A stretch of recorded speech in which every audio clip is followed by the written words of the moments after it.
are go for liftoff in T minus 30.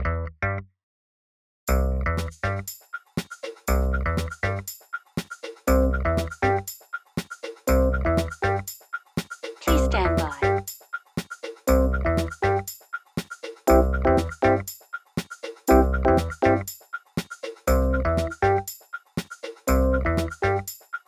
Operators are standing by. You're gonna be okay, kid. You're gonna be okay. Nathan, Yes, Dale. today we had the privilege of seeing The Quiet Ones, We did. and this is I think this is one of the first horrors of the year. It's one of the first three, and it's pretty much safe to say that I'm still waiting for a good horror movie to come out. I think we all are, to be completely honest with you. Ladies and gentlemen, welcome. This is the Honeydew Podcast, bringing our first review for The Quiet Ones, latest horror movie, starring Jared Harris and what's Sam Claflin from The Hunger Games: Catching Fire. You might recognise him if you've seen that. Just the one in the shorts and the I think he's got a trident and he swims. The one that The one, swims. yeah, the one everyone's losing their load over. But He's got blonde hair. this is the latest horror movie that's came out. People genuinely are getting excited about it. A lot of people are going out to see it because it is a horror movie. It's going to attract a large audience. But I haven't seen any reviews for it. I haven't looked at the tomato meter. I have to say I did not like this movie. It was I don't think it was a terrible movie, but I just did not like this movie. There was something about it. We'll get into it deeper, but Nathan, just initially, what did you think about the movie as a whole? You know, it had a good start. It had, well, not a good start, but it had an okay start. You know, you thought, okay, got a nice little time period, set in the 70s. Starts off with a Slade soundtrack, so you feel like you're in that era, and the costumes and all that kind of stuff. And had that good little premise going on with the old footage, showing a little backstory to the lead characters and whatnot. But then the film I was bored. I was just generally bored. I was thinking about what horror film I would make while watching this horror film, which you just shouldn't do. A film shouldn't make you kind of think about anything except for the film that you're watching. Well, for the people out there who haven't seen this movie, I think it's only just launched. I think it's coming at for America. It's coming out later in the month. They're lucky. Well, hopefully. But this movie concerns a university professor and a team of his students who are conducting this experiment on this young, very disturbed woman, and it deals with possession and manifestations on things in the mind, and if these kind of illusions and stuff are caused by just what we imagine. A decent enough premise, in my opinion. Something that really could work if it's in the right hands. This was directed by John Pogue and written by Craig Rosenberg. I haven't seen any of their previous work, and this isn't a good way to get me started. And first off, as whoever knows me does know, I think for me personally, horror is my least favorite genre, and it's not because I have any against it. It's just that as the years have gone on, I think you'll agree with me, Nathan. As the years have gone on, horror has become It's just become a girl in a white night dress with long black hair, and that's what horror is. That's kind of the face of horror these days. Yeah. Because that it will always be in this show. And funnily enough, I said before we went in, I bet we'll see, and I completely forgot about it, but that's what we got in this film. Yeah, again. Well, it relies on the and this isn't just this film. I thought this was Insidious, even with Conjuring, which is a film a lot of people really enjoyed. I didn't personally get into it as much as everyone else did, but I am sick of these movies that rely on like the loud boom sound effects to make me jump. That's not effective. It makes me, it startles me, but that's like someone clapping at you randomly. You're gonna jump, but true. A true horror film should make you actually just scared. You should feel the tension. It shouldn't just be like, oh, how many times can this movie make you jump? That's not fear. For example, the Blair Witch Project, like I brought this up earlier, one of my favorite horror movies of all time, a really effective movie. Obviously, it's not aged as well, but that's what this movie does. This movie has a lot of jump scares which come out of no, obviously come out of nowhere. These big jump scares, which aren't, I don't think are clever. I don't know if you found any of them clever. I didn't find them clever at all, really. Nah, like I said, I was bored. Mhm. There was nothing there that really kind of it didn't. It just did the same old thing that I mean, we've seen Paranormal Activity, the Mark ones. Yep. That was one of the first films of the year, Mhm. and we've seen Devil's Due as well, which I think those films did it better than what this did. I don't. I think this is a better film overall. Cinematography. Okay, the acting. We'll get on that later. The acting was terrible in this. Mhm. But overall, the cinematography, uh, the direction, everything. I think that this was a bit better in this film. But as far as horror goes, this just it just played it safe. It played Mhm. it more than safe. I don't know what. It was bad. This probably would have. And I know it sounds crazy, but this probably would have ended up being better if it wasn't trying to be a horror. This could have easily been a great thriller film. I felt. As far as the story goes, I did feel like the first 20 minutes were really good. Well, not really good, but they were good. The first 20 minutes were good. It got me engaged in the story. It got me really intrigued for what's all going on. It had promise. It did have promise at the beginning. But as it went on, it got more and more boring. It got more and more unimaginative, and I think I won't be alone in saying the last 20 minutes are just silly. They're just absolutely. This is just stupid. Um, the last 20 minutes are just completely fucking stupid, and and the very last. I won't spoil the movie, but the very ending is. It felt like the writer was giving me a big fuck you. And if he says that, well, I say fuck you to this movie because I'll jump right to the chase. There are going to be people who go and see this movie because there are not a lot of horrors out at this time of the year. Well, definitely. I But mean, I think because a lot of people go to watch these horror films that are just kind of brought out just for the sake of it. Um, just to get a little bit of a scare. A nice little easy Friday night horror. mhm. But this just it's not even at that level. It's lower than that. It's like I think the public deserve better than this, and they've got better than this so far this year. To be fair, Well, it's funny that you say because I really think Devil's Due and Paranormal Activity, the marked ones, which came out both in January, I think they're both really bad films. they are. Uh, Don't get me wrong. I don't think they're good. They're but terrible. they are terrible films, and they do horror. They do horror better than this film has done it. Yeah, and that's not really saying much. To be No. fair, So if you're listening to this and you're one of the ones who saw Paranormal Activity or saw Devil's Due, and if you thought the horror was ineffective or unimaginative or just all around bad in them films, I just didn't do anything for you at all. and when we tell you this is worse in the horror aspect, then that's really bad. It is hard to be less scary, less engaging than Devil's Due or Paranormal Activity, the marked ones. That is an extremely hard task to undertake, and this film successfully does that. So I guess props for being shittier in horror than Paranormal Activity, and Devil's Due. Well done on that. But as far let's get onto the acting though. We had Jared Harris, and Sam Claflin, and they're really the main people that I know. I don't know anybody else in this film. What did you think of the acting as a whole? Okay, I'm gonna get one thing just out of the way because I didn't really know any of the actors except for Jared Harris and Sam Claflin. yeah, the cameraman, as he is Mhm. mostly called in that film, or Brian. Mhm. Jared Harris. For people who have watched Fringe, I can't remember what his name in Fringe is, but he is good in Fringe. Mhm. So, seeing the trailers for this film, I'm thinking, it's the guy from Fringe. He's a good actor. Go into this film, and at first I thought, he's all right. He's doing an okay job.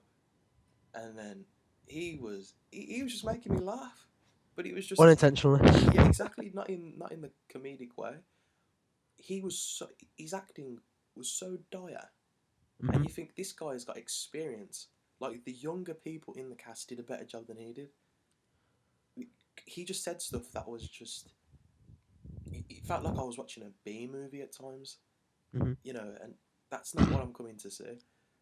But yeah, the acting wasn't really. Don't get me wrong, I've seen worse acting. I mean, we watched New York Winter's Tale, And Yeah. geez, that was terrible. But yeah, I mean, overall the backed in, the let me get all my words mixed up there. Making a new word for people who Yeah, can't act. I said the Batwing. Um, the acting was across the board. To be fair, it was bad. Yeah. Like in that sense, like it's not like anyone was really trying. Everyone really It phoned it just in. yeah, no one was really going that extra mile for it. It didn't seem believable. The relationships didn't seem believable, especially with a lot of what was going on. Hmm. You know, especially with like you had what was the blonde girl called? Um, Christy, Christy. Yeah, some of all these characters got these bullshit names. like her accent, like at times, like at the beginning it was like one thing, and then as it went throughout the film, it completely changed. And Hmm. it stuff like that takes you out of the film.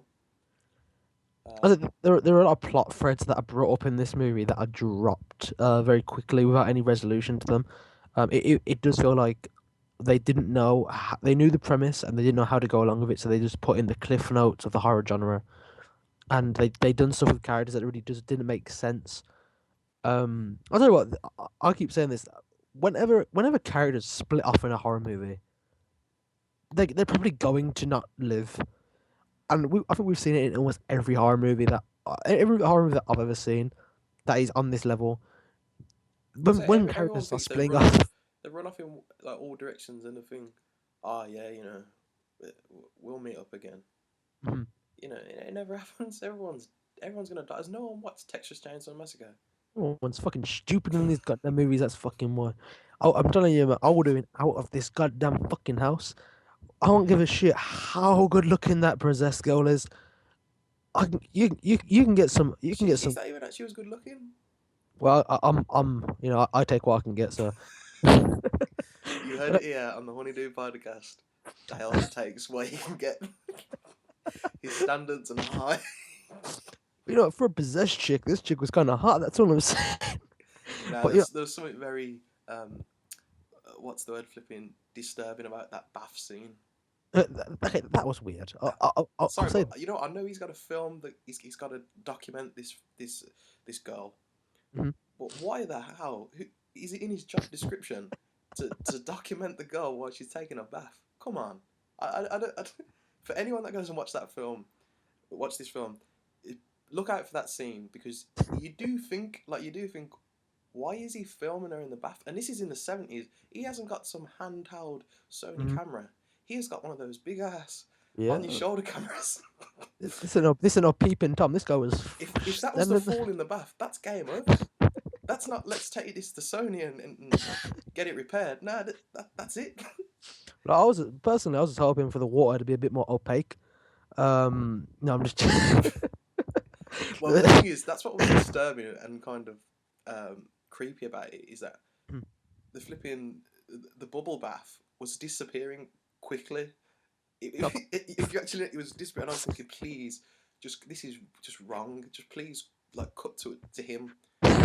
Please cut to We him. clearly had we clearly had two different mindsets during that scene. I said keep rolling, I don't know, man. keep going, Brian. But I tell you what, I'm telling you, man, these guys, and especially Brian, because he shows in the trailer. This kid, Brian, played by Sam Claflin, he starts getting feelings for this chick. He starts developing feelings.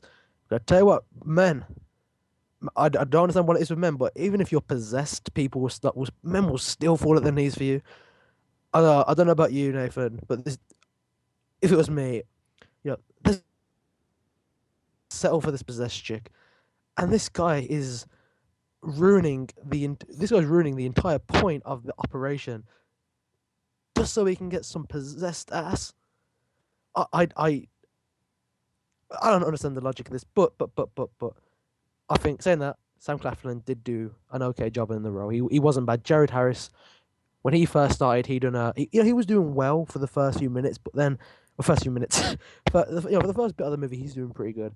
But it's as he's doing pretty good. It's how he But it's started pulling out those one-liners, which weren't one-liners.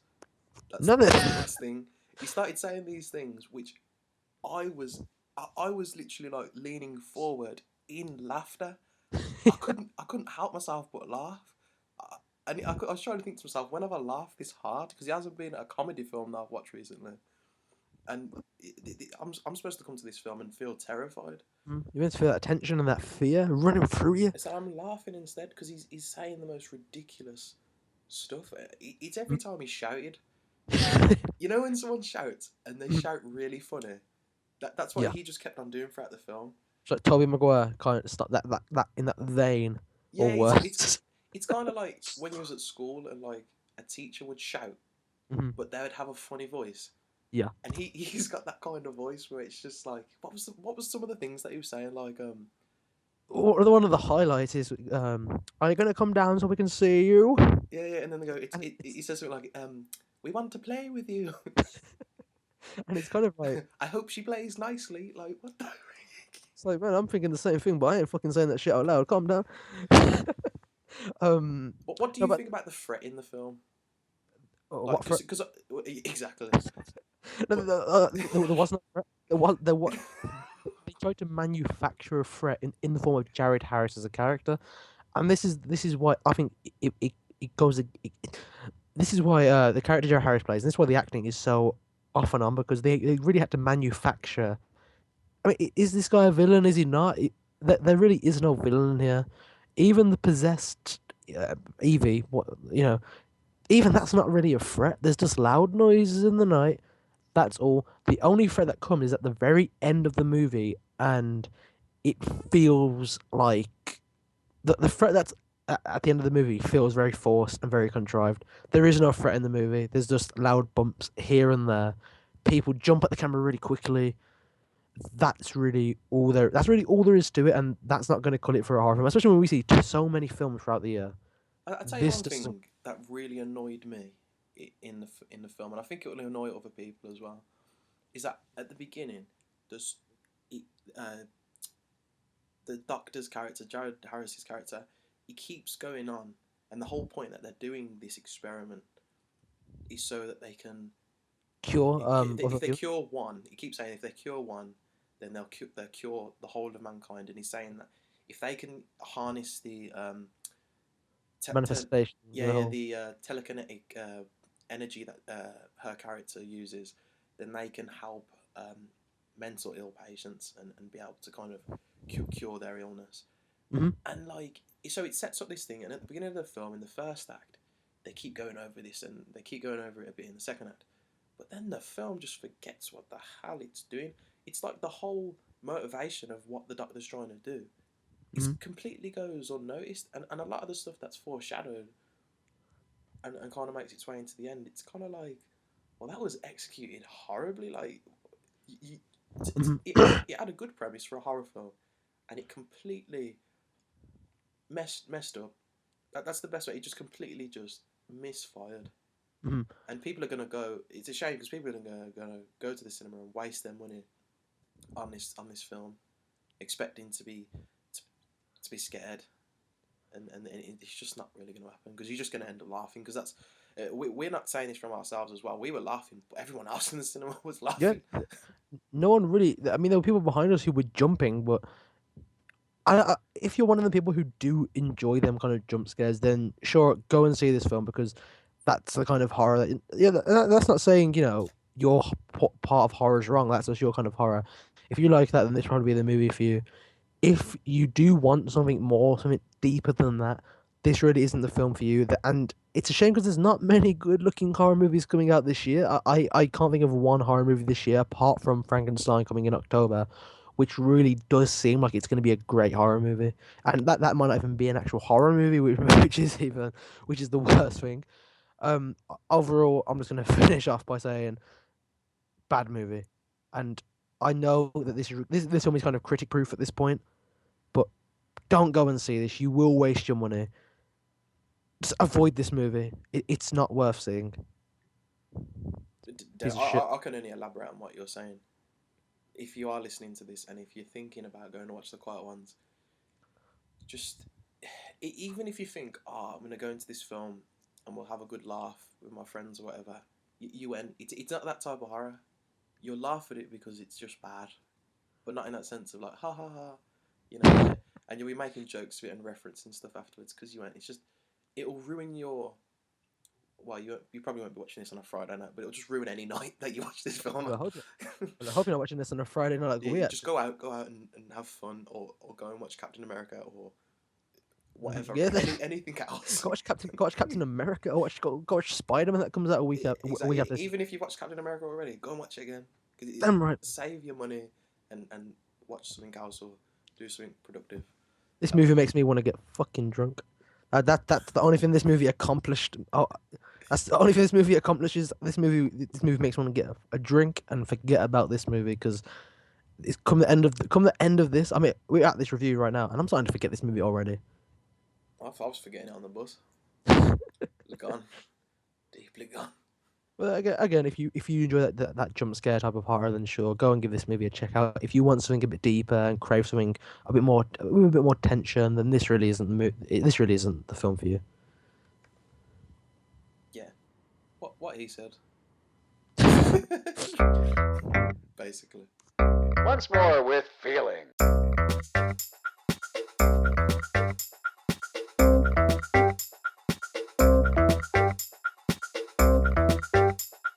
Dance like there's no tomorrow.